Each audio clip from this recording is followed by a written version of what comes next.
When I was 16, my parents arranged my marriage. It was a very Islamic home, and I felt like property. I felt I had no rights. I would be on the prayer mat for hours. I would just beg Allah to save me, to somehow get me out of here. It's the beginning of December, and I was asleep, and Jesus and Mary were at my bedside. I was angry with God. I said, I have prayed for so long, asking you who you are. Why are you sending me Jesus? What did you do next? There are no words to describe what God did for me in that instant. Born in Pakistan, she was raised in a Muslim home and ended up in an arranged marriage to a Muslim man.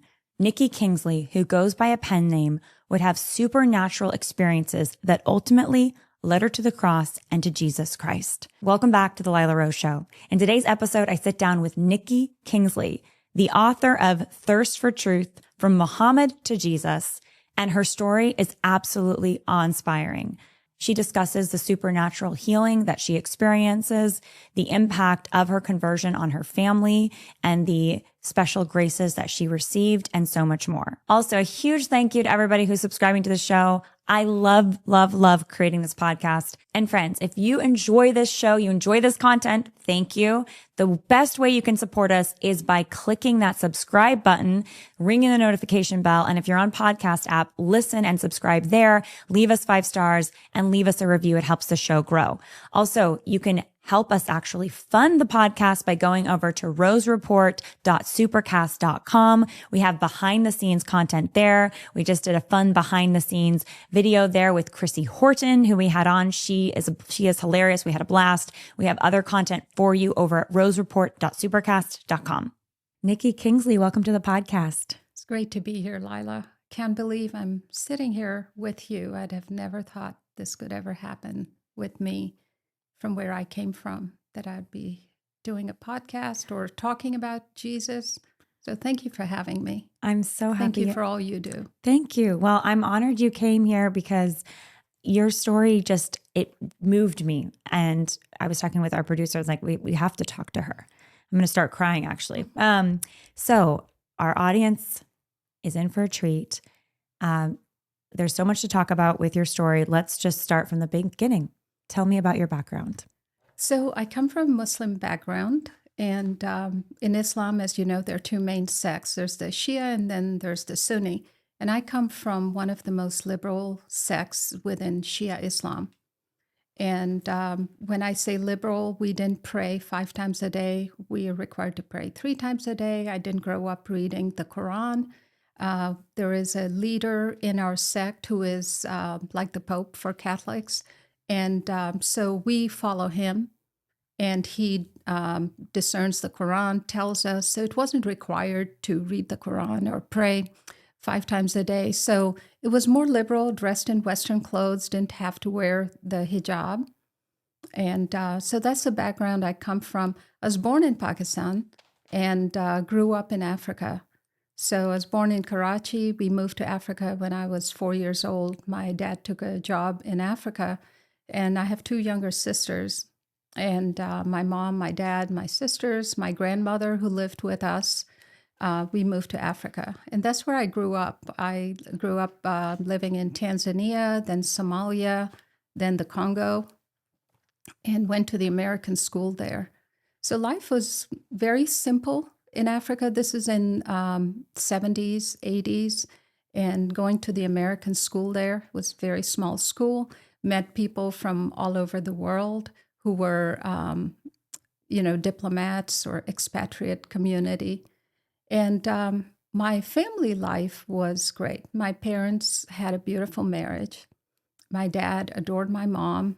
They were like best of friends. And so I saw a very happy home, a beautiful marriage. My grandmother played a big part in my life. She was like a second mother. She would tell us, bedtime stories. She taught me to do embroidery and crocheting, and she was just wonderful. And her name was Fatima, and we called her Maji. Yeah, and so she was wonderful. So a very happy home growing up. And we, like I said, we didn't practice Islam as you see on TV, but we did grow up knowing that we're Muslim. that we're born Muslims, we're going to die Muslims. And there was not, and Islam is the true religion.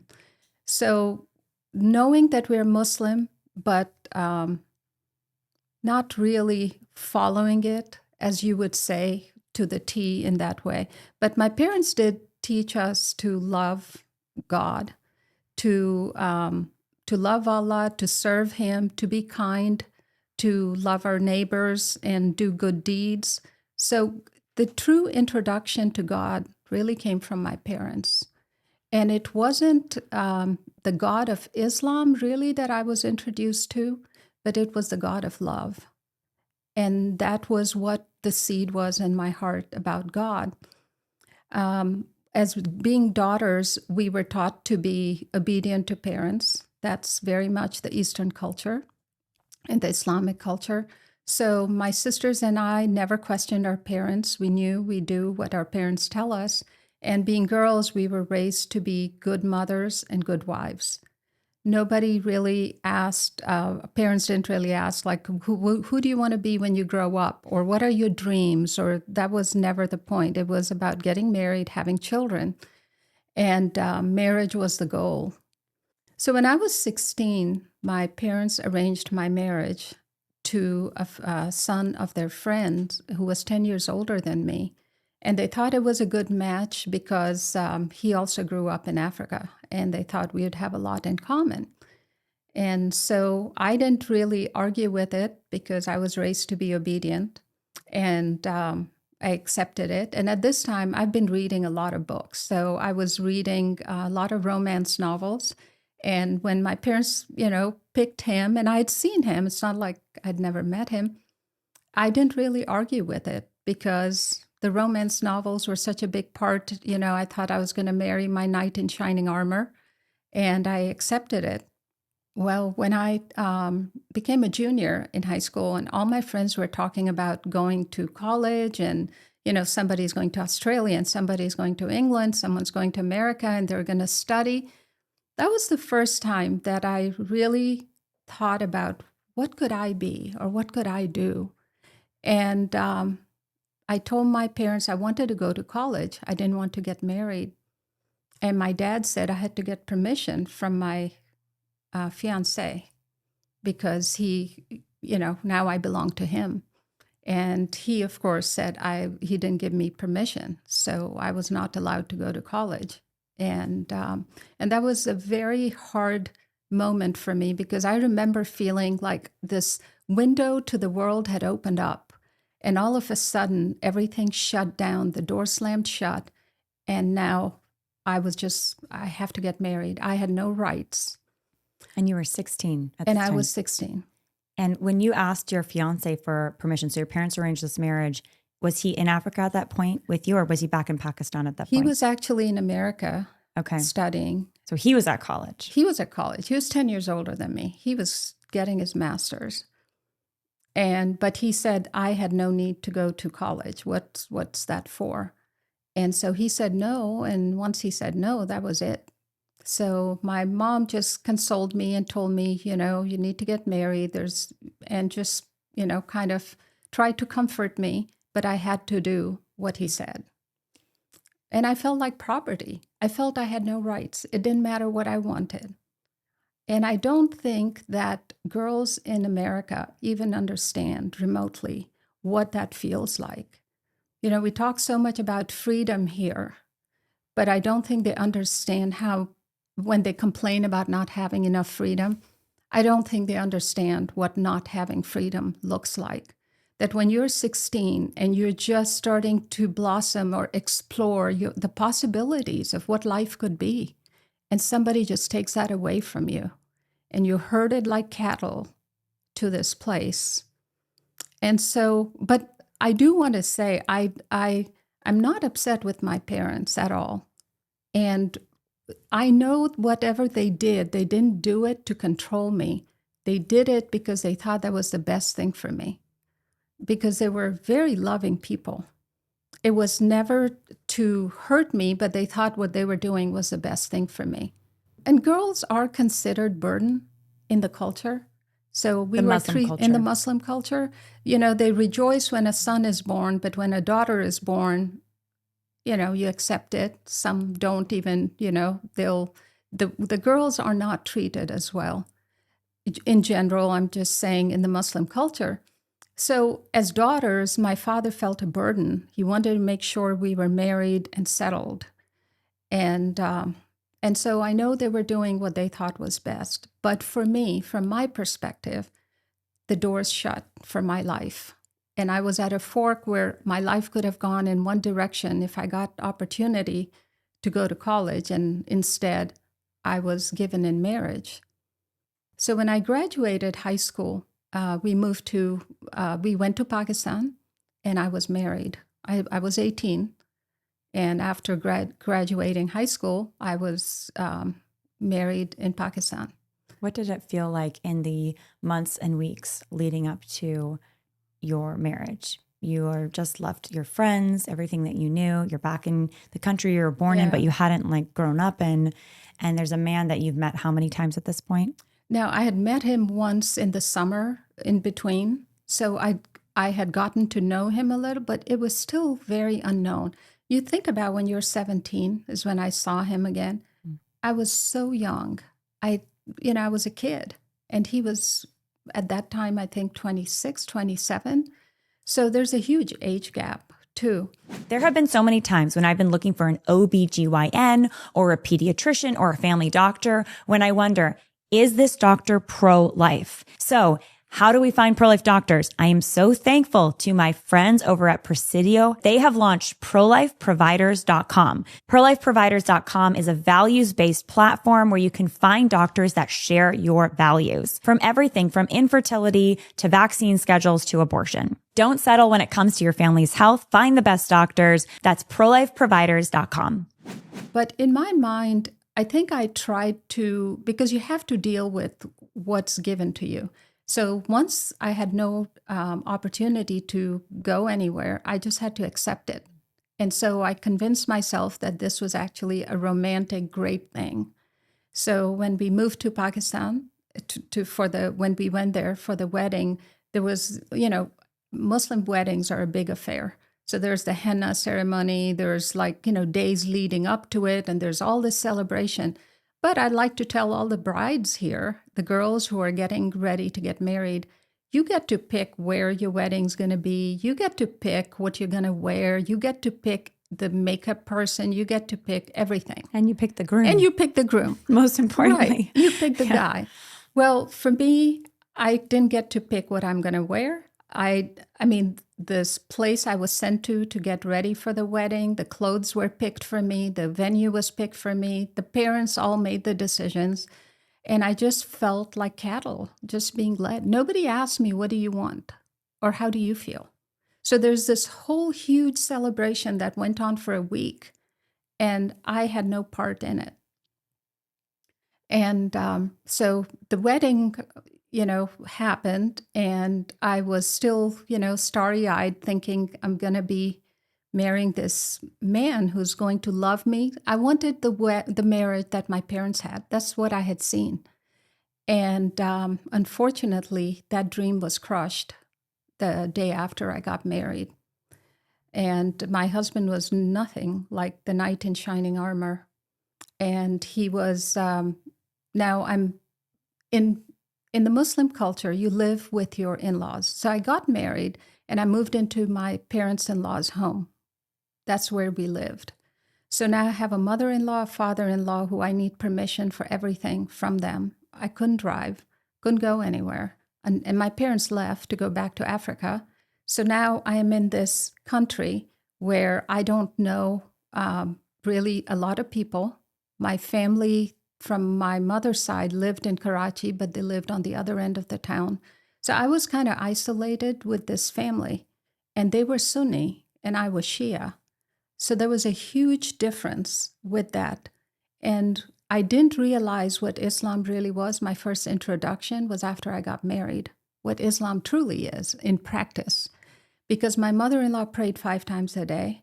My father-in-law did as well. He went for the Friday prayers and everything. My mother-in-law sat with the Quran all day long. And it was a very Islamic home. And my husband, who had spent all these years in Africa, became very traditional now that we were in Pakistan. And he showed me no respect, and I had no rights, no value. I I was seeking love. That's what I really wanted as a 18-year-old, romantic. And he had no time for that. And I think the thing that crushed me the most was the lack of respect of me as a person. It didn't matter if I hurt or I missed my parents or felt anything. He would just laugh at me or just kind of shoo me away. And the rejection that I felt really crushed me because it was like overnight, my dreams just shattered. And I was like, I woke up and I'm in this nightmare in a country that I was born in, but I didn't really understand or live or had lived in, and a culture I didn't understand because it was very different than the home I had grown up in, and a religion that I knew I belonged to, but was practiced so differently. And it was a really tough time. I felt I had come into a prison. I remember in our bedroom, there was a window and there were bars on it. And I remember standing, holding the bars, looking out and crying, feeling like I was in prison and there was no way out. Divorce is not something that is accepted in the Islamic culture, especially for a woman to do that. It would bring a great amount of shame. And in my family, nobody had ever gotten divorced. So I knew that at 18, I had just entered into a life sentence. And I had to live in this and survive it. And I got very, very depressed. My mother in law didn't really show me much respect. She would kind of tell me how disappointed she was that I didn't pray the namaz or I dressed in Western clothes. So very quickly, within a few months, I changed my dressing. I started to wear the traditional Pakistani clothes. And I learned the namaz and I started to read the Quran because I knew if I wanted any respect, I better do this. And also, my only way out of this place was going to be through God's help. So I needed God. And so I started practicing Islam. And my husband and I had a very dry relationship. He just seemed disinterested emotionally. It was a big, huge emotional rejection. So I felt very alone. So I would turn to God and I would pray 5 times a day. And I came across the Quran. There's a chapter that is dedicated to the Virgin Mary. And that is the first time I read about Maryam. She is the mother of the Prophet Isa. And I fell in love with her. I was amazed at her beauty, her holiness, and there was something about her that just drew me. So I started to read that chapter every single day. And I would just beg Allah to save me, to somehow get me out of here. And it's a very long story. I've written a book because of all the details, just so hard to get into. But God did hear my prayers, and I was able to get out of Pakistan. My husband got a job in the UAE, and we moved there after 3 years of living in Pakistan. So at least now I didn't have to live with my in-laws, and that was a relief. I had a daughter at this point, so I was glad that she wouldn't be growing up in Pakistan. And so we moved to the United Arab Emirates, and that was better. But sadly, the marriage was not any better. And the UAE is also a Muslim country. So my husband was the one in charge. He had my passport, he controlled everything. And but the one thing was I could take a taxi and I could go places, whereas in Pakistan I was completely isolated. So things got a little better, but sadly the marriage didn't. My son was born there, and I spent 10 years there. And every year I'd see my parents and I would tell them I wanted to leave. I was unhappy. And they would tell me, well, you need to grow up. Marriage is not easy. And I would come back home and I would try again. and it just went from bad to worse. And my husband was traveling, so he's hardly around at this point. I got very depressed. I got to a point where I was suicidal. We lived on, I think it was the 17th floor, and I would stand in the balcony wanting to throw myself because I had no reason, no desire to live. But the only reason was my 2 children that kept me. And so I finally told my dad one day on the phone, I said, I don't want to live anymore. And I was also very sick. I was close to a nervous breakdown. The doctor was concerned. And my dad asked me, what do you want to do? And I said, I want to go to America. And at this point, my sisters were in Canada, and you would think I would say Canada, but something in my heart said America. If I could get to America, I would be saved. And so my dad realized that I was not doing well, and he said, okay, and he sent me money to buy tickets for my children and myself. And I told my husband I was going on vacation. I had family here. I have a quick question before we get to the flight to America. When you were in the UAE with the kids, your husband's traveling, did you have any friends? In the UAE, I had a lot of friends, Okay. all Muslims. And yes, I did have friends. And sadly, it seemed to me that I was the only one who was so rejected by my husband, because all my friends' husbands were very different, even though they were Muslim and all. But the rejection that I was suffering was really intense. It's like he didn't care to even look at me or spend time. If he saw me crying, he would actually laugh at me. So it was really like a breaking down interiorly that I was going through. And then part of the context of marriage is sexual demands. He can do what he pleases, and you don't have any say to. Correct. And that can Felt be like property, felt like an object. Yeah. And that's highly depersonalizing. Were you able to share this with friends, or was it something you only shared with your parents? No, just my parents. So it was your secret. And it was. And that's the other thing, in the culture, you don't air your dirty laundry. I wanted to keep my respect and my husband's respect and all that. So I just kept it all within me, but I would tell my parents that I was unhappy. And yeah. And then your sisters who were in Canada, were they in arranged marriages as well? No, actually, my sisters were studying. They were studying, going to college in Canada. So my parents did not do that with them, thankfully. And they got an opportunity to live in more freedom and choose their own spouses. And is that because they thought, shoot, we made a mistake with Nikki? I think maybe they've never really said why. They have, we have talked about the arranged marriage and why they did it. This is years later. And they said, we don't know. We just felt like that's what we had to do. And that was the right thing to do. And they felt terrible about it. So maybe at that point, they were thinking maybe a little more freedom, maybe let them go to college. Were you the oldest sister? I was. Yes. Yeah. A huge thank you to our sponsor, We Heart Nutrition. We Heart Nutrition is America's premier pro-life, family-owned supplement company. These supplements are made in their most bioavailable form for your body for easy absorption and digestion. When I remember to take my vitamins, I feel it. I feel less brain fog, especially when I take the magnesium supplement. And when I forget to take my vitamins, I feel it. Thank you, We Heart Nutrition. I'll try not to forget you in the mornings. And they have a new product over at We Heart Nutrition that I'm excited about. If you know somebody who is concerned about their bone density or their bone health, there's a specific product for your bone health. It's for men and women ages 40 and older. Go to weheartnutrition.com right now and take their 20-second survey to find out the best supplement package for you that is specialized for wherever you are in your life, wherever you are with your health. That's weheartnutrition.com. Use the code Lila at checkout for a full 20% off your order. But at this point, your dad, they know what how much you're suffering to the point of mental health collapse. Right. But I don't think they really thought it was going to be a divorce. I think they thought she needs a break, and that's what it was for. And so I told my husband that's what I was going to do.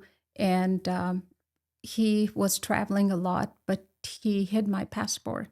he started to get an idea I was up to more than just going on vacation, and he wouldn't let me go. And that day that I left the UAE was very stressful. It was an escape. I had planned it for so long, and then he hit my passport at the end. And I was afraid I would never get out. But I called my dad and I said, he's not letting me go. And my dad told him, you need to let her take a vacation. And thanks be to God, he listened and he gave me my passport, but he wouldn't drive me. And the thing is, in the UAE, it's a Muslim country. So if the husband were to call the airport and say she's leaving without my permission, they would stop me. It's crazy. So even when I got to the airport and going through security, I just didn't know when that somebody was going to tap me on my shoulder and say, take my kids, take me back. I'd You're have with to go your back. kids, yeah. Yeah. And the kids belong to the father. So he could have stopped me. It wasn't until I landed with my 2 kids in New York in 1999 that day that I finally let go of my kids. I sat on the whole flight, clutching them, holding them, because I was so afraid somebody would get on a plane, take my kids, and I wasn't sure we were going to get free. But when I landed, I wanted to kiss the ground when I got off that plane, because for the first time as a woman, I felt free. That I know nobody could do anything to me. And thankfully, I came in, I had a visa that was on my passport because we traveled so much. So I was able to come here legally. There was no reason I could get in trouble. And I was free as a woman with my 2 kids. And I think I just kind of collapsed once I got here. And my aunt and uncle, I stayed with them for a few months. And my uncle taught me how to drive. I was 30 years old. Again, another freedom that, girls take for granted, people take for granted, but especially women, that you get your license at 16 and you're free and you go here and you go there. And I was 30 and I was a complete prisoner. And so when I got my license, and I remember driving off that used parking lot with my car, it was a RAV4. I felt like a queen. I felt so free driving, thinking, now I can go where I want to go. And I was 30 at that time. And I started a new life. My uncle helped me find a job, and the company sponsored me, and I got my work visa. Kids got to school. And I was finally able to begin a new life. In between, my husband did follow me and, tried to reconcile. And under pressure, I did for 6 months or so before I filed for divorce because it was unbearable. So at some point, he figured out this is not a vacation. Oh, yeah. She does He not want followed you. me. And you told him, I want a divorce. And then he said, don't divorce me. I must, he tried to reconcile at that point. And what did reconciling for him look like? Well, living together. So he moved in with me here, and my mother had kind of gotten sick. She was just so devastated about this divorce that I would do that.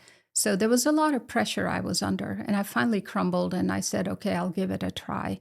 So he moved in with me, and we lived together for about, I think, 6 or 8 months until it was worse than before because he was angry now with me. And I just couldn't do it. So that's when I filed for divorce and had to go through a lot with that also because he threatened to kidnap the kids. And it was just a lot of tension and fear. But because I lived in a country where I had rights and there was a law that did not lean just towards the husband, that I was able to get free and have my children and begin a new life.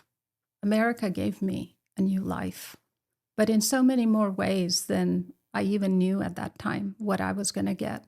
So all through this, I'd been practicing Islam very faithfully. I had become more Muslim than my parents at this point because God had been my only hope, and I was clinging on to him, and I was doing everything I knew that I should as a Muslim. So I was praying, fasting, reading the Quran and everything. And now that I was finally free from my husband, I had a life, I had work, The kids had a Quran teacher. I wanted to make sure I was a good mother and they were learning the faith. And I was praying, begging God now to reveal himself. My prayer had changed because now I didn't need Allah to save me.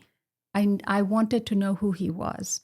7 Weeks Coffee is America's pro-life coffee company on a mission to fund the pro-life movement and help moms and babies in need. My favorite is the Ethiopia medium roast. Its notes are smooth, chocolate, and floral. It is absolutely delicious. You have all kinds of blends available on the 7weeks.com website. What I love about this coffee is it is from the top 1 or 2% of beans in the world, and it's also mold-free, pesticide-free, ultra-low acid, and organically farmed. And this is where you and I come in. Not only can we subscribe to 7 Weeks Coffee and get the most delicious coffee delivered right to our door, we know that with every single purchase we make at 7 Weeks Coffee, they are donating a full 10% to pregnancy resource centers in need. And a huge congratulations to 7 Weeks Coffee for hitting over $1 million donated to pregnancy resource centers and moms and babies in need. Go to 7weekscoffee.com today. Subscribe and save a full 15% off your order. And when you use the code Lila, you get an additional 10% off your first order. That's a full 25% off your first order at 7weekscoffee.com, and you'll also get a free gift. Order today and help fuel the pro-life movement.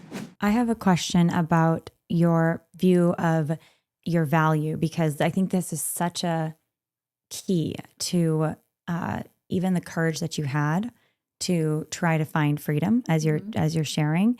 And again, I want to say, because people listening to the show knows how much we value marriage. Yes. You're in an Islamic marriage where you didn't go into it with freedom. You went into it with coercion. And a principle for both natural marriage and sacramental marriage, for it to be valid, a real marriage, is that there's freedom. Right. It's a yes, I choose this, as opposed to it's chosen for me. Now, you can technically choose an arranged marriage if you say, yes, I completely choose this, and you have a lot of information about the person, and that can technically work, but it has to, again, be full freedom. Right. And I think that element of freedom is so important.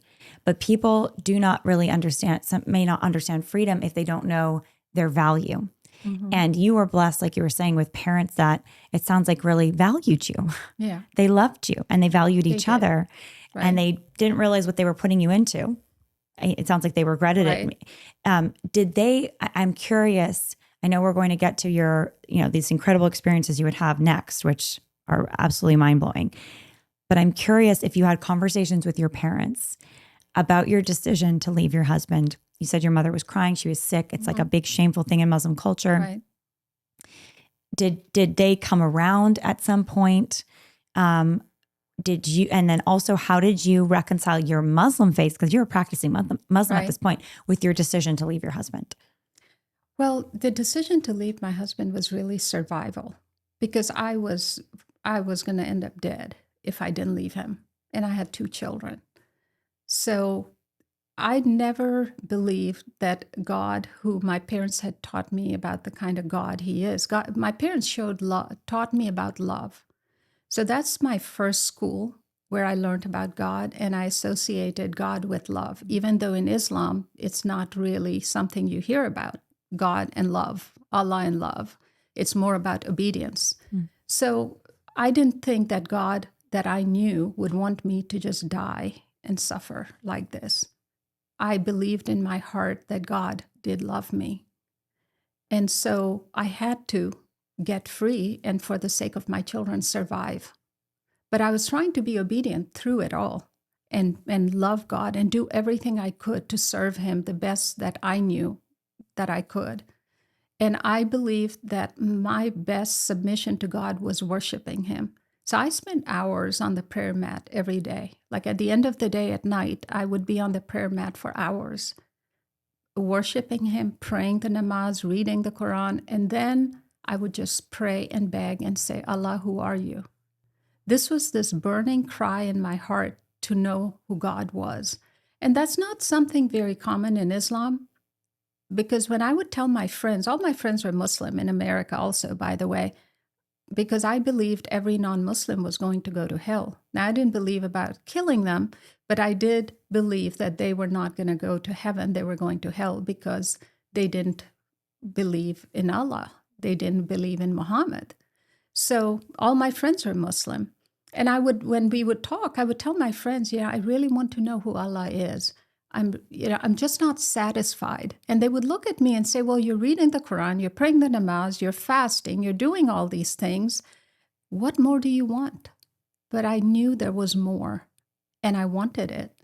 And when I would be on the prayer mat and I'd be praying, I would see a wall in front of me in my mind, and I knew God was on the other side of the wall, but I couldn't get there. No matter how many hours I prayed, there was silence and darkness, and I couldn't get past there. And so this went on, and this was going on for about a year or two, and I would get nothing, even though I begged God. And one day, I was in New York City on vacation with my kids, and TripAdvisor had St. Patrick's Cathedral as one of the stops. And I went into St. Patrick's Cathedral one day just as a tourist, and I walked into that church, and the first thing I saw was the stained glass picture of Jesus's face. And when I looked at him, I felt like his eyes were alive, and he was looking right into me. And it made me very uncomfortable. And I walked around, and of course, the cathedral is magnificent. I'm walking around admiring it, but the whole time I felt like Jesus was following me, and his eyes were piercing into my back. And when I walked around, and near the exit is a little gift shop. And I was at the gift shop about to leave. And part of me was also asking Allah's forgiveness because I was in a church where they believe in a son of God, which is blasphemy for a Muslim. And there are statues. And these people are worshiping, kneeling in front of statues. So, that's idolatry. So I was asking Allah's forgiveness. Allah, I'm just here to look at the building. And I'm standing in this little gift shop. The kids are looking at something. And I suddenly hear a woman's voice, this whisper, and the voice said, come back, come back. And I turned around and there was no one there. So I thought I must be imagining things. So I go back to looking at whatever my kids were doing. And I heard it again, this sweet, gentle, melodious voice of a woman. And she said, come back, come back. And this time when I heard it, I knew it was Mary. I knew it. And I also knew when I heard the words come back, there was this knowing of where to go. She was calling me back into this chapel that was hers. I didn't know she had a chapel, but when I heard the words, I knew it. She was calling me to her chapel to come back there. So I couldn't just walk out the door because I had loved her so much as a Muslim that I couldn't just ignore her. So I went back. And I went into that chapel and I just stood there, and there was this huge statue of Mary and people were kneeling and praying. And I thought, this is so beautiful, the reverence, the silence, but they're all going to hell because they're kneeling in front of a statue. And I just stood there. I wouldn't even sit there. And I waited for her to say something, but I didn't hear anything more. But I experienced a peace that I had never experienced in my life. And so after that, the couple days I was there, I had to come back and just stop in at St. Patrick's Cathedral for a few minutes and just soak in that peace. And I came back home and I thought, okay, that was a beautiful experience. I love Maryam. For whatever reason, she decides to speak to me in a Christian church, but that's okay. And I didn't think anything more. And life went on. Ramadan came, I fasted, and life's going on. And it was December. So this happened I think it was in April, and now it's December. And it's the first week. It's the beginning of December. And I was asleep. And when you're sleeping really deep and somebody gently touches you and you're kind of half awake, half asleep, and that's what happened, that somebody kind of gently touched me and I was kind of waking up. I know the sun was rising. I could see the light coming in. And Jesus and Mary were at my bedside. The joy I experienced, I don't have words for.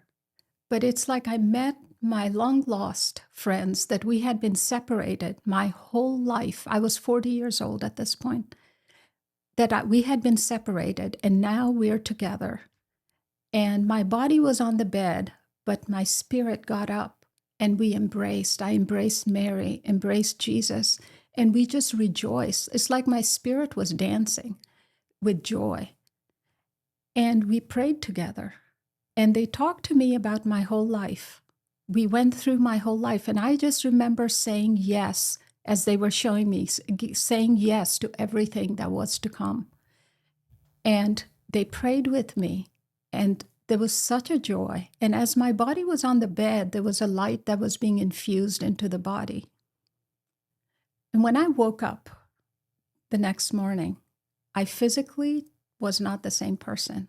I had changed. Something had happened to me. My mother was visiting at this time, and I told her about this dream. And she said, well, dreams, it's what's in your mind. It's December. You're talking about Christmas. That's why. And I'm having coffee, and I thought, yeah, probably. But immediately I knew that's not true. That was not a dream. They were there because I physically felt touched. And from that day on, it's like this bubble of energy came over me. It was holy. It was God, and I knew it. And it covered me, and it went with me everywhere. And when I would drive to work from then on, I would hear a voice that would tell me to look, and I would look, and it would point to a church. I had no idea how many churches I passed from my home to work because I'd been blind, but now I could see. I could see every church on the way. I was amazed at how many there were, but I had never noticed them. It's like truly I was blind. I would go into a store, and if there was a Bible there, or there was like, anything Christian, a Hallmark store, a Dollar Tree, the only thing my eyes would be drawn to was everything that was Christian, everything that had Jesus on it or a cross. And it started to drive me crazy because I'm a Muslim. I should not, why is this happening to me? The thing with Islam is there is so much fear and there's no freedom. You talked about the freedom of the human being, the person. In Islam, you have no freedom. You are born in bondage because as soon as you're born, you are fed fear. If you do this, if you think this, Allah will do this. You just feel that you have to do everything right or you get punished. There's this fear of punishment. And all of a sudden now, I'm being shown all these things, and I'm so scared that God's going to be angry with me. Because in Islam, even to consider a religion or explore it is a sin. You get because God doesn't want you to even think. So if you can't even let your mind go there. But this is all happening to me, and I can't stop it. And I started having more dreams. I started to hear Mary speak to me. She would call me places. There were like these little breadcrumbs that would be put before me. And I had the freedom, whether I was going to do it or not. But I did because I was so drawn. And she called me to this one place. I remember it's an outdoor shrine where she had appeared. And I'd heard about it, but, I'm a Muslim. I would have never explored it further. But now she was calling me there. And I went looking for this place, and I found it. And I remember getting out of the car and parked in front of her statue. And now months have gone by, and I'm so angry and upset with why this is happening to me. And I got out of the car, I slammed the door shut, and I stood in front of her statue. And I said, "What do you want from me? Why are you doing this to me?" And I felt hands on my shoulder.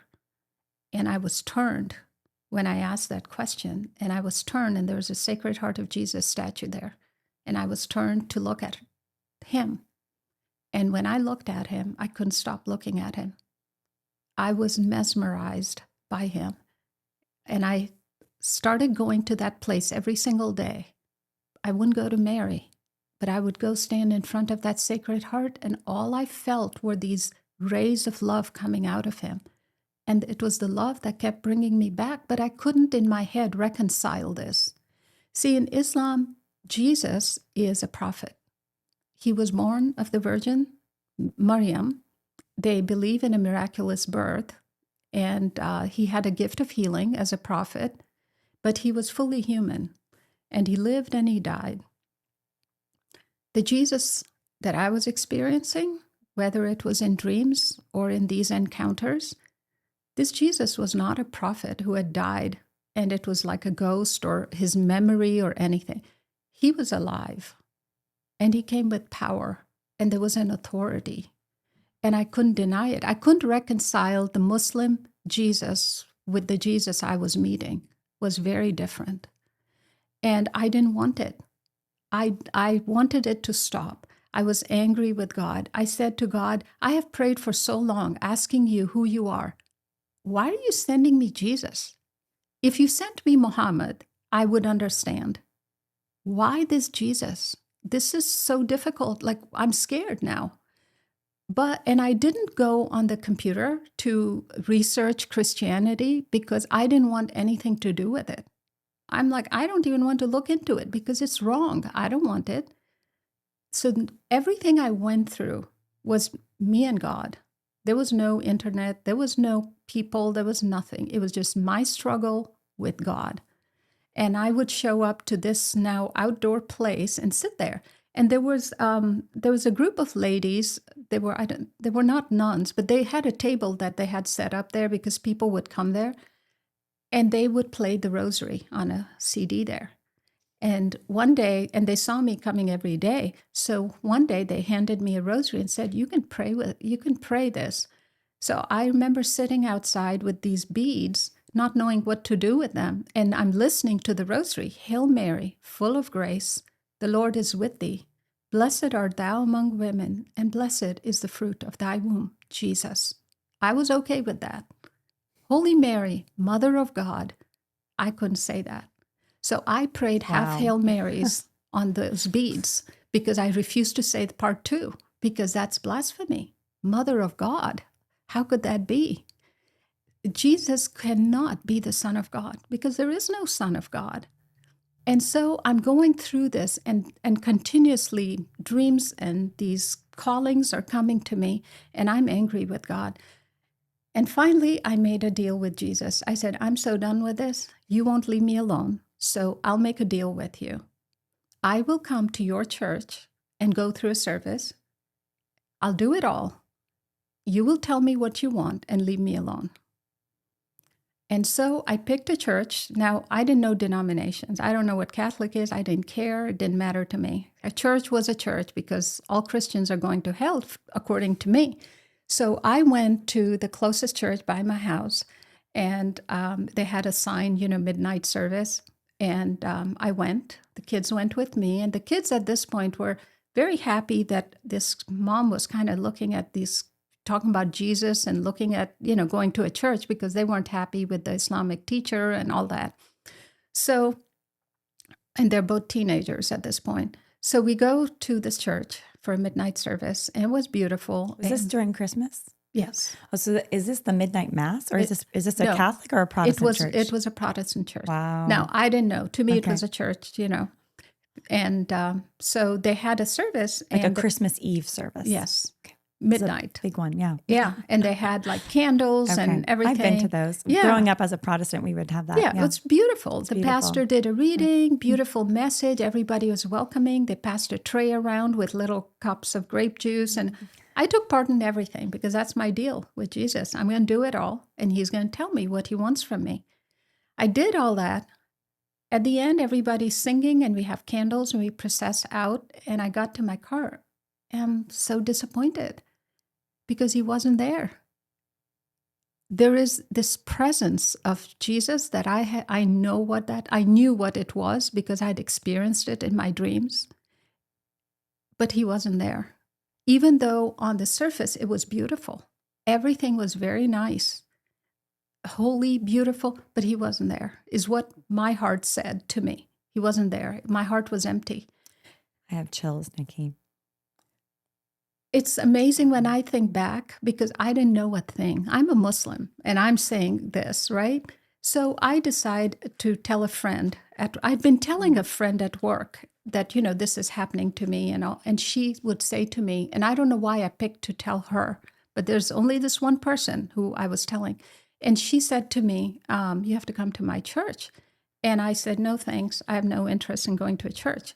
So now that I'd been to the church, I went back, to work after Christmas. And I said to her, guess what, Debbie? I went to a church and he wasn't there.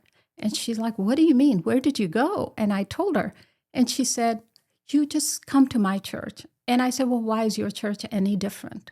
A church is a church. She's like, yeah, but just come to my church, please. And so I was desperate because I needed to find this Jesus' home because we had a deal.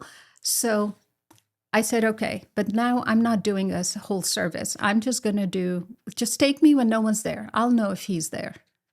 And so she said, fine. So she took me to her church, a Roman Catholic church. Now, to me, it meant nothing. And we walk into this church, empty, nobody's there. And I walk in and I take a breath. And I immediately felt him. And I said, he's here. I found his home. I took a deep breath and I just felt it in my heart. Physically, I felt his presence. And so I said, okay, Jesus, I found your home.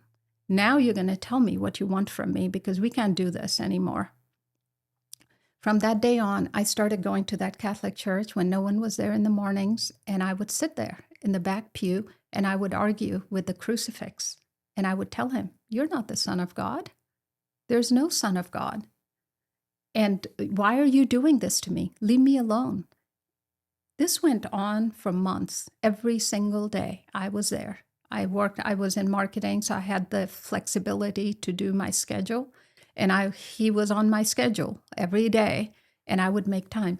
I would be angry when I would start, and at the end after telling him all that, I would tell him about my day. I would share everything that was happening, and then I would leave feeling peace, and I would come back and do the same thing. I didn't realize that this Jesus, who I was coming in upset with, had actually become my best friend because I would share everything with him and walk out peace. And so this went on for months, and finally, one day, I think he had enough. I went in, I sat down, I did the same thing. You're not the Son of God. Why are you doing this to me? And that day, in that empty Catholic church, I heard God's audible voice echo in that church. And he said to me, who are you to tell me who I can be and cannot be? If you really want to know the truth, come back like a child, and I will tell you the truth. And I ran out of the church. The voice had so much power and authority, but there was so much love in the voice. And it was a very clear yes or no. It wasn't confusing. It was very clear, the message. And he was right. Who was I to say that God couldn't have a son? Because somebody had told me, who was told by somebody else, that God doesn't have a son. But God himself spoke to me and said, who are you? And that was true. Who was I? He could have a son. If God wants to have a son, he can. And he said, if you want to know the truth, and I had been on this journey seeking truth about God. That had been my quest, was truth. What is the truth about God, the divine truth? And he said, if you want it, then come back like a child, which means there is a truth if you want it, but come back like a child so he can tell me. And he gave me a promise. I will tell you the truth. I knew that it was going to cost me a lot. I knew my life was going to change and I was going to suffer. But I wanted the truth at all costs. So I came back and I sat down in the empty church again. And I was 40 years old and I emptied my mind of everything I had ever been taught. And that's very hard for a Muslim, to put down the Muslim box, open it up, and say, God, you tell me. And as soon as I did that, there was a bolt of light that came from the crucifix. And it hit my heart. and it went through my body, and I started to shake and sob and shake. And all my mouth would say was, I believe you are the Son of God. I believe you are the Son of God, because Jesus was in front of me. And there was this infusion of knowledge. I knew he was the Son of God. There are no words to describe what God did for me in that instant. I can never thank him enough for what he gave me in that instant. But he gave me the greatest treasure, which is the truth that Jesus Christ is the Son of God. He came to save me from my sins because there was no way I could pay the price. But he took it upon himself and came and died on that cross so I could be saved. And that day, I accepted his death on the cross for my sake. How all that happened, I'm trying to put words to it, but it happened wordlessly. It's like my spirit got it. My brain wasn't, I don't know where it was, but in my spirit, I knew the truth. And all I could say is, I believe, because I had denied him for so long. Because I would say, you are not. And now all I could say is, you are. And I don't know for how long I cried. I mean, gut-wrenching sobs of like somebody who had been in a desert for their whole life and had finally found water. And just the joy of that.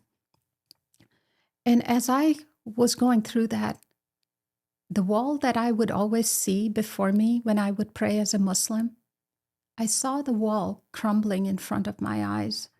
And on the other side was God the Father. I was finally able to get past that wall. And God the Father said to me, I have waited so long for you.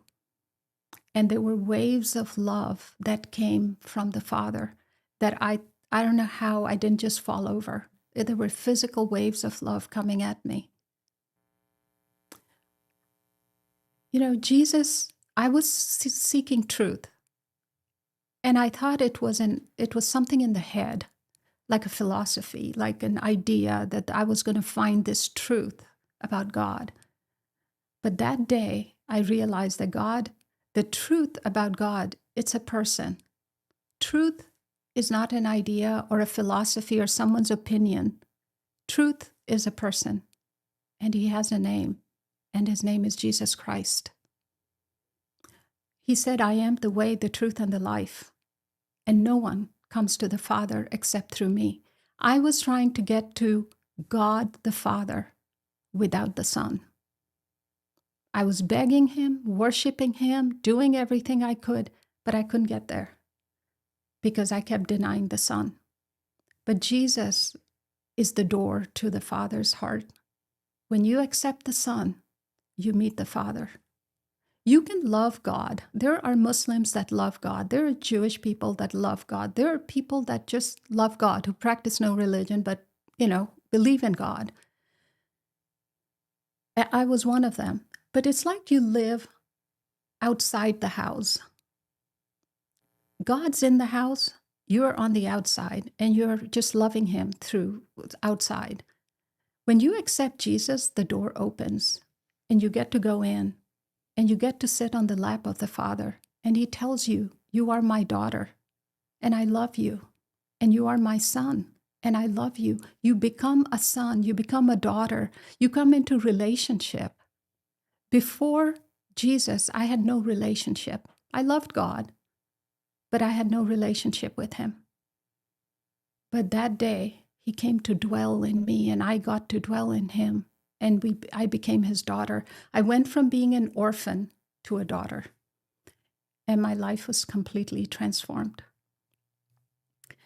And I don't know how long I spent that day, but when I walked out, I remember looking, it felt like the colors were brighter. Everything seemed clear. And I felt I had received the greatest treasure, the treasure of truth. I don't think we realize that how lies hurt us. They cut into the core of who we are. That's why I think Jesus said that Satan is the father of all lies, because lies destroy us, but truth saves us. It restores us. It gives us new life. And when I walked out, I felt that I had been given new life, that God had breathed his life into me. I was a new creation. I was born again, is what I felt new that day. And going back to the romance novels, I think about Sleeping Beauty. When the prince comes and he gives her that kiss of life and she comes alive, Jesus gave me that kiss of life, and it was the truth. And I got a new life, but I was 40, and I had a whole life that was built on Islam.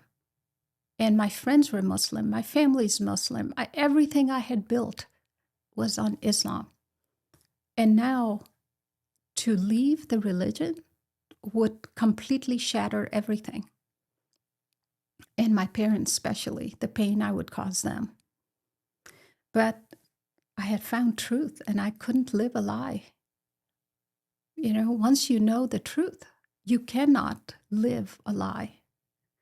And so I had to live that. And that was a whole other journey of, it's one thing to find Jesus, is another to follow him. What did it look like when you left that church? What were the next steps for you? I mean, there's baptism, there's sacraments, and you are Muslim. Right. Like you said, deeply ingrained in Muslim community and practicing as a Muslim. Now everything's flipped on its head.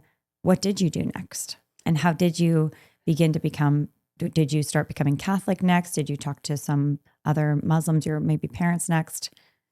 Well, I started going to Mass now, because until now I had just gone to sit alone when no one was there. But now I would go when there was Mass in the morning, and I would sit in the back pew and listen. And there was a priest who was from Africa who was there for the summer, and he was preaching very powerfully. It was from the Gospel of John.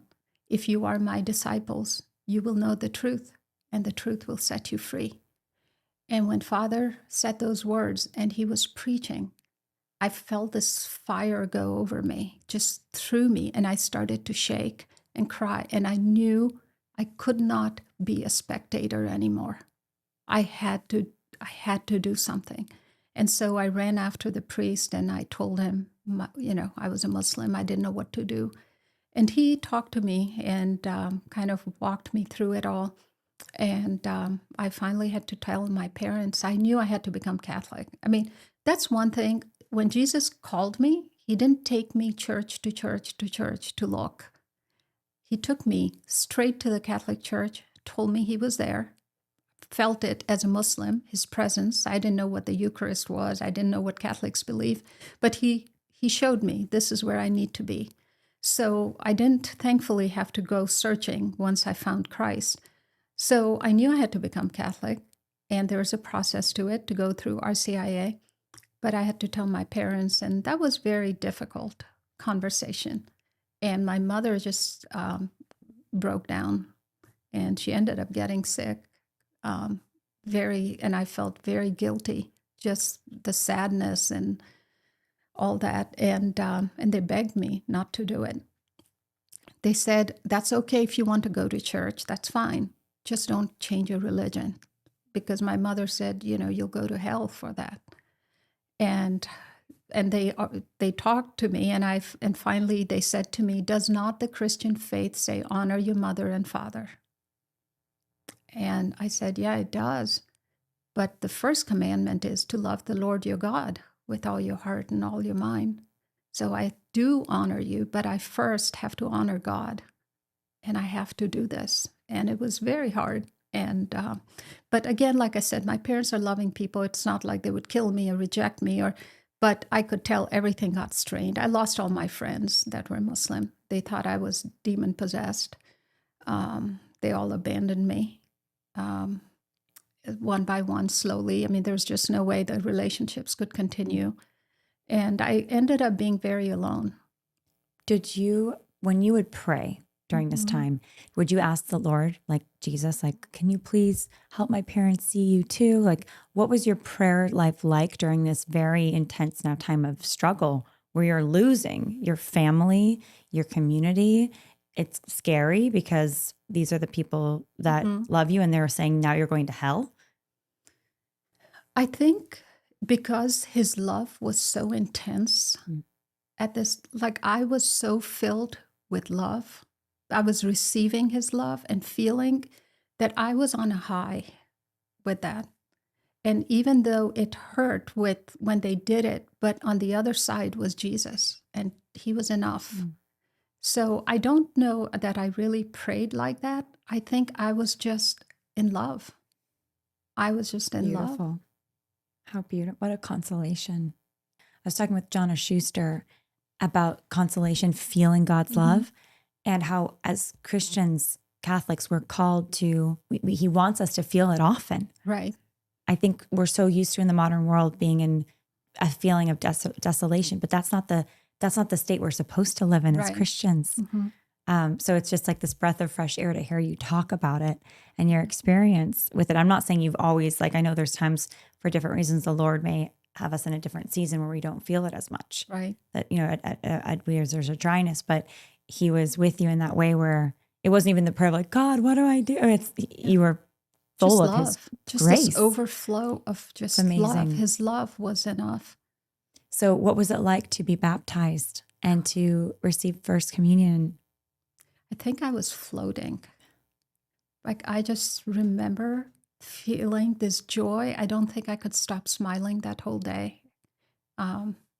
There's just no words. When I received Holy Communion, and it was the priest who had actually walked with me, Father Gregory, is the one who was back in town, and he baptized me and gave me first Holy Communion, and it was the most incredible day. Just, people have a hard time believing, okay, how is it Jesus in that piece of bread? Or how do Catholics believe that? Or how, and sometimes, during Mass, when the priest elevates the host, and I'm human, I think like, really, that's God? Like, you think about it. But then the words come back to me when he said to me, who are you to tell me I cannot have a son? So who am I to say that God cannot be fully present in that piece of bread? And I can say now, after all these years, the grace that comes from it has transformed me. It's true. It's amazing. It is Jesus.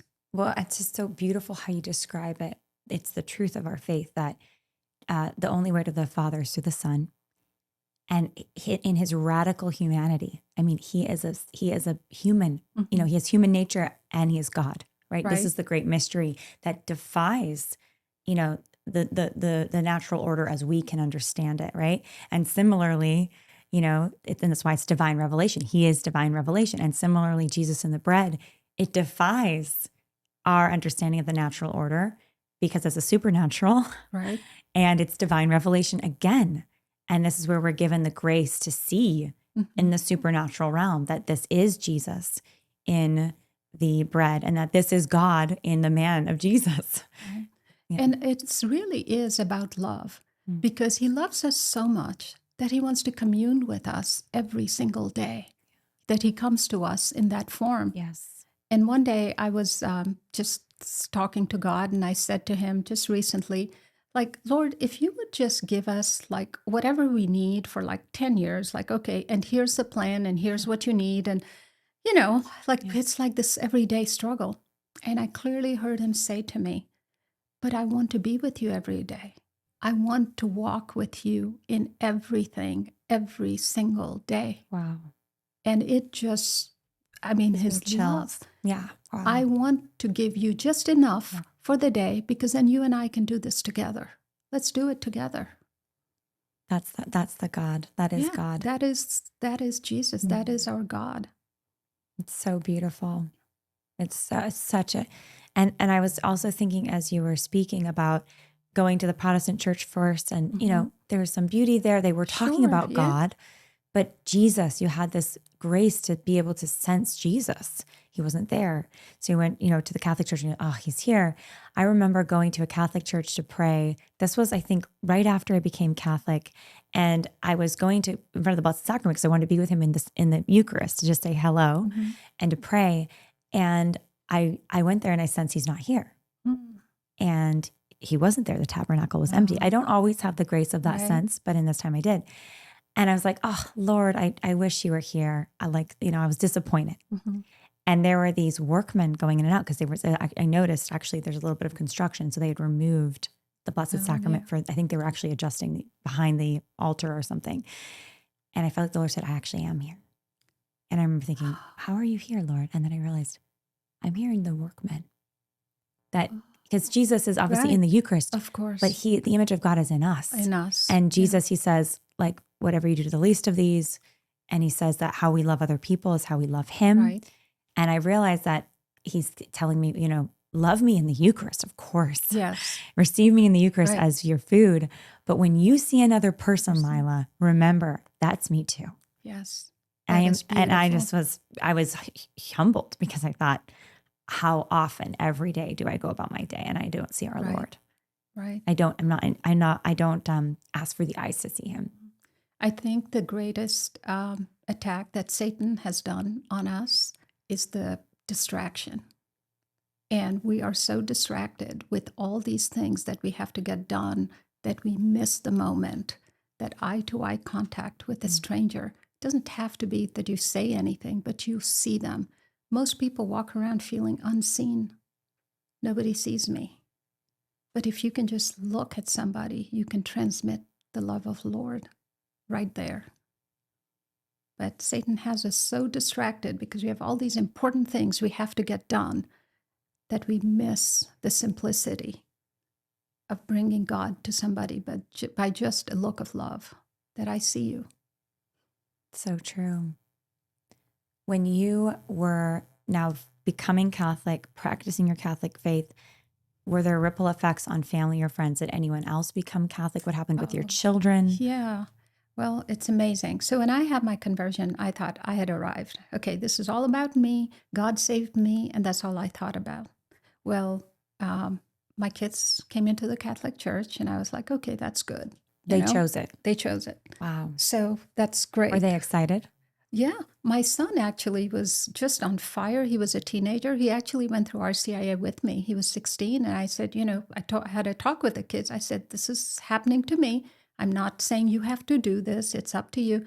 And my son, a couple of days later, said, Mom, I feel I need to. I want to. Wow. And so, yeah, he was very much zealous for the faith. And then my daughter got baptized in a non-denominational first, a couple of years later, and then she came into the Catholic Church a couple of years after that. So, and my sister, 2 years after me, living in Canada, so it's not like we were living in the same place, but all I could talk about was Jesus was doing for me. 2 years later, she had her own experiences. She came into the Catholic Church. My niece got baptized Catholic. And my parents, through these years, my mom said something to me. She was the one who was most opposed. She said something to me that was just really heartwarming. She said, and something a daughter is happy to hear, but she said, I don't understand this whole Jesus thing because I don't think he's the Son of God and all. But she said, I've been watching you. And she said, I cannot but say that it is God who is working in you. I don't understand it, but it has to be God. And so she became peaceful about it because she would see, and once they came to my talk and they heard me speak, and that's when she said that this is God. And then my dad, before he was sick for a few years, and he started seeing the face of Jesus on his prayer mat. Every time he would open his prayer mat to pray, the face of Jesus would appear. And wow, getting chills again. And wow. in the Muslim faith, and the sect I'm from, my dad, before he passed away, they do like a life confession. So it's not confession as we do as Catholics, where you tell the priest about, but it's more like saying, God, I'm sorry for all my sins. It's like a end of life thing. So he had gone for that. And he was telling my sister, he said, and he could barely talk. He was all choked up. And when he would say Jesus' face is on the prayer mat, he would just get choked and cry. So he said to my sister when he went for the confession, he said, I did this. And he said, but it wasn't the imam who was in front of me. He said, you know who was there and who forgave my sins? He said, Jesus was there. Wow. And Jesus forgave me Praise my God. sins. Now, my dad knows zero about confession. He hasn't read the Bible. He doesn't know any of that. But he was witnessing to the Catholic faith about confession. And it is the Lord who forgives us. And my dad saw that. And before he passed away, he was sick and he asked for a picture of Jesus from me. And because when he had a feeding tube, he couldn't talk, and I'd shown him a picture on my phone. And when he was able to talk, he told my sister to call me and ask for that picture. So I sent him a nice big size picture of Jesus. It was on his bedside till he passed away. So he wasn't baptized, but there is a baptism of desire and the love that he had for Jesus. Wow. So there were some amazing things. We think so small and God thinks so big. His plan is so much bigger than what you could ever imagine. I thought he was just saving me, but he's been working and, taking my life on a trajectory. Like I said in the beginning, I can't believe I'm sitting here. I was the most shy person you would ever meet. I wouldn't talk to anybody. And he asked me to talk about him. And I didn't want to. And he said, but will you not tell them what I have done for you? And I thought, how can I not? How can I not tell them, Lord, that you are alive, that you are Christ, the Son of the living God, that still walks this earth, loves each and every human being. You died for every Muslim on this earth and every other human being, whether they know it or not. And you love them and you are waiting for them.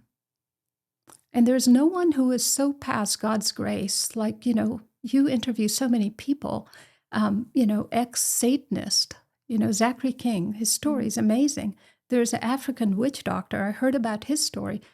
Jesus, it's never too late. No matter where you've been, Mary Magdalene, didn't matter, but she was the first one to see Jesus when he resurrected. That's our God of love. Very different than the God I knew. Are there other ways, Nick, and praise the Lord. I mean, that just brings such joy even to hear you speak to the Lord's mercy and love for all of us. And it's the person that says, I'm so broken, he can't save me, right? That's the one thing the Lord, breaks the Lord the most. He said, of course I can And save that's you. the lie. That's from the lie pits from the pit of hell. Yes. It is never Satan's too favorite late. thing to do is It to is lie never like too that. late. You're beyond saving. When you were in this journey of, you were with the Lord now, and you were receiving him now through the sacraments, and you're deepening in your experience of the truth of who God is and who Jesus is in your soul. Were there other parts of you? I mean, you were raised Muslim. You'd been in this marriage that had been painfully, emotionally and spiritually abusive. You had been in this community that was very different. Were there other parts of you that experienced healing? Other things that surprised you? Yeah. Well, there's one thing that really comes to mind. So after I had my conversion, I'm going to Mass, I'm doing all that. And I heard that there was going to be a generational healing Mass. Now, I'm a new Catholic. I don't know what that even means. But I went, I felt compelled to go. So I went, and it was a weekend retreat. And it was, and the person who was leading the retreat, at the end of the day, she prayed for everybody, and you'd go up and she would pray. And just like a touch, nothing long or elaborate. And she did. When she did that to me, I just felt something just touch my core, and I just started to cry. I didn't know why I was crying. I came and sat down and just crying, like the deepest sobs, but not knowing why. and I couldn't stop. And that time, I physically felt that God's hand went into the top of my head, dug deep. I felt it go into my brain, and this finger of God pulled out something that had been buried so deep. A memory. Yes, and pulled it out. But it was like a physical thing that was happening, pulling it out of my brain. And the voice said, "Look at this." And with the voice, I knew exactly what I had had 2 abortions when I had reconciled with my husband. And God was saying to look at it.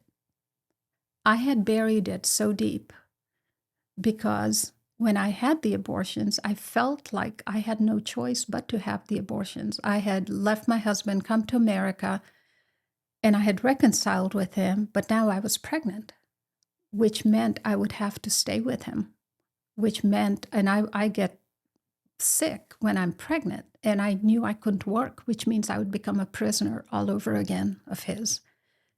So in my head, I felt my only choice. So it's not like I even thought it through. It was like, that's it. I shut my emotions down and I went to a doctor and I said, I need to get an abortion. I think I was like 4 weeks pregnant. But it was like a mechanical decision. And I remember going to the abortion clinic like a zombie, like a robot, no emotions, because you just have to do this. And so when God brought that up, and it happened twice within that time, I was with my husband. And I felt like I had no choice at that time, but God pulled it out. And I just broke down. And for like a week, all I could do was cry, and I just felt my heart was breaking. But I didn't know what to do with it. It was done. There was nothing I could do. And you felt it was breaking because what was going through your heart that made it sorrow, the sorrow that I had never really allowed myself to feel. When I got baptized and I went to my first confession after that, I did confess it, because not like I didn't remember it and I knew it was wrong. I confessed it. And the priest said to me, well, everything before your baptism, you don't have to confess. But I said, but Father, I still want to. And I did. And he, suggested some Rachel's Vineyard and other. And I said, no, I think I'm okay. And I didn't do anything. But now God pulled it out. And I couldn't stop crying. And I didn't know what God wanted me to do with it. I can't go back in time. What do you want from me? And so I had a spiritual director who was a priest. And I went to him and I said, Father, I don't know what to do, but all I can do is cry. And he said, let us celebrate and let's have a mass for the 2 children. He said, think about it, pray about it, and give me the 2 names, and we will do a mass. And I said, I don't even know if it was a boy or a girl. And he said, pray about it, and God will tell you. And I thought, okay, I don't know how that's going to work, but okay. So I did pray about it, and he gave me the 2 names. It was a boy and a girl. And so we had mass said, and it was beautiful. It was private, just like, 2 people. And we named the children, and it was like a goodbye. It was an acknowledgement of their existence by naming them and then surrendering them to God. And Father said to me after, he said, some people after the Mass will, in your prayer time, you may see your children. So I'm just letting you know, if it happens, God sometimes does that. And about a week after this, and I had a lot of peace after Mass, and I was praying, and I had an open vision, and I saw Jesus. I saw his back. He was walking, and he had my son in his arms, and he was holding my daughter's hand. And my daughter looked back and waved to me. And she looked ecstatic and happy, but the look was not just joy, the love for me that I saw on her face. And my son was in Jesus's arms, and he was taking the 2 of them and walking away. And from that day on, I have I have peace. I have acknowledged that I had 4 kids, and the 2 are in heaven, and I know they're with Jesus, and I saw them. And so God started my healing from the deepest wound that was there. And I believe also because it would be a block, like that had to be addressed. There were 2 lives that were taken by me that I had to make right. And God wanted me to make right. You know, it's like a father when he knows the son did something wrong. Okay, let's fix this. It's not like, how dare you? How could you? Or, it wasn't that. It's like, let's fix this. And so we did. And now he could start the healing. But that was the deepest, the place he began with. And he started to heal me inside out. And it was rough. The whole, after that. How do you mean? How was it rough? When I received Jesus, I thought life was going to be now easy. I'd gone through the hard part. I'd done this and all. And now it was all going to be okay. Even after this experience, I thought, okay, everything's now going to be okay. You know, go through life normal. But it actually went there's a quote from C.S. Lewis that I feel sums it up. That we are the living house that God is coming to build. I don't have the quote exactly, but the concept is that God is building a house. So when he got me, I thought, okay, he's going to make a nice cottage. You know, we'll just kind of fluff it up, do it, and we'll paint the walls, and that'll be it. But he started knocking out walls. He pulled people out of my life. He revealed betrayals and deceptions and things that were from the closest people in my life that I had no idea were actually living as my enemies. And he went really deep, and he started not just painting the walls, but he started knocking the walls out. And he started to pull the plumbing out. And the whole, my life was like a construction zone. And there was so much dust, I couldn't even see anything. I'm like, what are you doing? I thought you were going to, like, I was safe in this home, but now it's like everything's falling apart. But he was removing the bad foundations, and especially people very close to me that he removed. Like Muslim friends. Muslim friends and other people too. And these are people who were hostile to your faith. Yes, but some were wolf in sheep's clothing that weren't so openly. But Jesus did shine a light, because where Christ is, his light comes, and what's hidden comes to light. And even if I was suffering, and that's the thing, as you know, I suffered as a Muslim, and I've suffered as a Christian. And there's a big difference. When you suffer as a Muslim, you're alone. When you suffer as a Christian, and I was holding on to Jesus, and I was upset with him too, why he was letting it happen, but he suffered with me. I felt his presence in my suffering. As a Muslim, I felt completely abandoned and alone. So the suffering, when he was tearing all these things out, I couldn't understand. But C.S. Lewis's quote says it so perfectly, that you think he's going to make a cottage, but he's knocking all these walls and things and all. But what he's actually doing is building you making you a worthy dwelling place for himself. Wow. He's actually making a castle worthy of him to come and dwell in. So he was removing everything that was not good. And today I can tell you that I am so grateful for the construction he's done and the healing. And he went deep, deep healing to restore my identity, that I have worth and I have value and I'm okay as I am, and I have to love others as they are. What has been, in your view, the biggest change, or what are the differences between the Islamic view of women and the Christian view of women?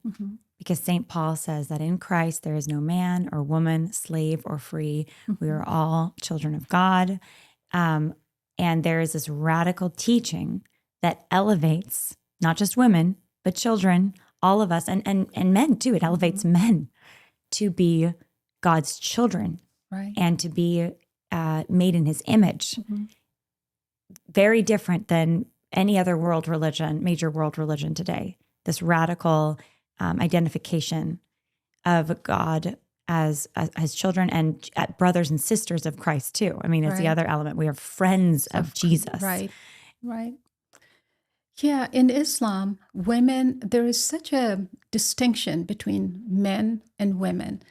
So even in the Quran, it says, for a witness, you have one man and you need two women to equal the one man, because a woman's testimony is not to be depended on.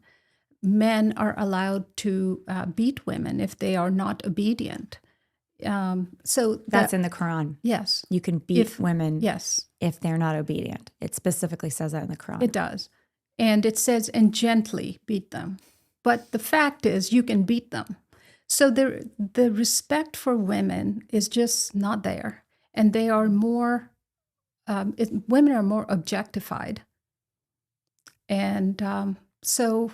Even with, it's interesting, just a quick pause on that, with burqas, hijab, all of the apparel, and also the separateness, with women's quarters here, men's here, women in this part of the mosque, men here. So I think some people who really advocate for the Islamic faith would say, well, there's so much respect for women in Islam. They would say the opposite from me. They actually respect women more than in the West, where women dress immodestly and everyone's the same. What would you say to that? I think yes, I think in Islam, women dress more modestly, or they are required to. But I think you can take something that is good and take it to an extreme where it takes away you're kind of ashamed of your femininity, or you have to hide it because it's actually a problem. So you better cover it up instead of to honor it and respect it. So segregating, I mean, my friends, when we would get together, or if I ever went to the mosque, the women had a separate area and the men had separate, and that's okay. But the way the men would look at the women did not show a lot of respect. So just because on the surface you segregate and you cover head to toe doesn't tell you the condition of someone's heart and the way that they look at somebody, with their eyes. And I lived in Pakistan, and I remember going to rent when they still had DVDs. You could go rent them. And I remember sitting in the car. My husband went in to get a DVD, and these men were standing outside, and they were looking at me. And I was wearing a chadar and the whole thing, like a wrap, not a burqa, but I had my head covered, everything. And the way they were looking at me, I have never felt so scared that if they got a hold of me, that they would just rip you to shreds. It was the way. It didn't matter if my head was covered. It was the lust that was in their eyes and their heart. So I think the most important thing is to really your heart and your mind. If there's a spirit of lust, it doesn't matter what you're covering or not. And I have found that to be a big problem in the Islamic culture than not. Now, of course, on the other side, you have women here that dress very immodestly, but that's disrespectful to their own femininity. What would you say is the biggest difference between the Islamic view of God and the view of the Christian, the true God? The Islamic view of God is that he's a master. The Christian view is that he's a father. The Islamic view is that God is a judge and he is impersonal. In Islam, they talk about the Ummah, which is the Muslim community. You are one of the group in the community. So you are one of the Muslims. You have no identity as an individual. That I find that to be a huge difference is in Islam, you are one of many. There's no individual identity. But in the Christian faith, you have a personal identity. God is personal. He came to me in a very personal way. He speaks to me in a way that I understand, but he'll speak to you in a way you understand. He meets you where you are because he sees you individually. You are not just one in a group of Christians. that here's a herd of Christians. But as a Muslim, it feels that way. There's no personal acknowledgement from God. And also in Islam, there's no relationship with God. But as a Christian, we have a relationship. We actually should strive for the relationship. In Islam, that is condemned. You don't seek relationship with Allah because that's a sin. He is the master. You just submit. So you're a slave in Islam and you're a child of God in Christianity. And as a child, like, you have children, I have children. We see our children individually. They're not just a herd of children, but you see each one's personalities and the beauty in each one. And that's the God of Abraham, Isaac, and Jacob. What would be your message to any Muslims who may encounter you or your story? If you had just a few things to say to them, they know this is a woman that, would it be apostasy? You left the Islamic faith. What would be what would you say to them? I would say that there is more. There is more for you. If you can put down the box and seek truth, the truth of God, the divine truth, not because somebody told you, but ask God himself who he is. I am so amazed and proud of Muslims for their zeal, for their discipline. I commend them for the fasting, the discipline of prayer, the zeal for the faith, the women who, choose to cover themselves in the name of religion and do. It shows that they have they have a respect for God, and they're willing to sacrifice and suffer for that. But there is a God of love also. If you would take that zeal and desire of God, the love of God that you have, and seek him with that discipline, I believe the reason God showed himself to me the way he did is I had a desire, but I think it was I just kept showing up. People ask me that, why do you think this happened to you? I think because I kept showing up. And if you seek, you will find. So to my Muslim brothers and sisters, I would say there is more for you. You have the discipline. If you add desire to it, to know the divine truth, you will find it. There is a great love waiting for you that you have not even touched yet. And if you do, it'll transform your life. And when you look at the cross, I want you to see the place where love died for you. That is love waiting for you. That is not a place of rejection, but a place of contemplation. Seek him, ask him. If you have an issue with Jesus, ask Maryam, who is your son? You know Maryam from the Quran. Ask her, who is Jesus? Tell me. Not one day, but because you are blessed with discipline, ask her every single day. Maryam, who is your son? Tell me. You don't have to believe me. Ask yourself. And I do believe that God will speak to you because I know there's so much more. Beautiful. There are many Protestants who are concerned that Mary can actually distract us from Jesus, and that prayers for the intercession of Mary to other saints can be this distraction from the relationship with Jesus. Jesus is the only way to the Father. Jesus is God, and he is our personal Lord and Savior. So, and I have some sympathy for that concern because I was Protestant once. I understand the fear around this. What would you say to that? Well, I would say from my personal experience is what I can speak is it was actually Mary, because of being a Muslim, that was the first draw. But that's not where it ended. It didn't end with Mary. It didn't become that Mary became my everything. She led me to Jesus. When I went and stood in front of her statue, I was turned to Jesus. So Mary she is the mother of Jesus, who we love so much. And we have Mother's Day and we honor our mother, but we're never scared that, okay, if I honor my mother, then I don't love my father. Loving your mother, there's nothing wrong with that. So if this is Jesus's mother, he must love her too.